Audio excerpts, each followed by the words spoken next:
चतुर्थ दिवस रे 84 माँ गजलक्ष्मी पूजा। अनुगुल जिला आठमली उपखंड माधवपुर बजार रे होइतिबा 84 58तम गजलक्ष्मी पूजा कमिटी द्वारा होइतिबा माँ लक्ष्मी को पूजा को आज चतुर्थ दिवस बीती जाइछि।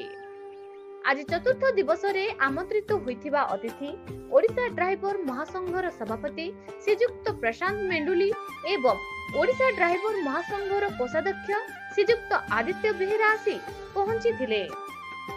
प्रथमे माधवपुर 84 पूजा कमिटीर सदस्य माने आसीथिबा अतिथि को पुष्पगुच्छ उत्तरीय दे सम्मानित करथिले। तापरे कमिटीर सदस्य माने बाजा बाण फुटाई पूजा मंडप पाखकु पाछुटी आनिथिले।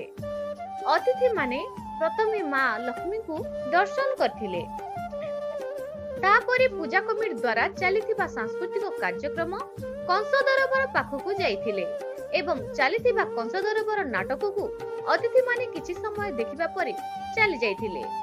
बाजार रे एक प्रकार लोकारण्य होइथिबा देखा जाइथिबा बेले सभापति श्रीजुक्त रामचंद्र महाकुड़, संपादक श्रीजुक्त अजित कुमार आचार्य, कोषाध्यक्ष श्रीजुक्त अनंतचरण मेहेर, सह संपादक श्रीजुक्त सुकांत प्रधान, उपसभापति मनमोहन प्रधान, श्रीजुक्त श्रीकांत महात, सुशांत होता, हिमांशु शेखर प्रधान, सुनील कुपंडा एवं कमिटीर समस्त सदस्य एक होई यात्रा को सहयोग करथिले।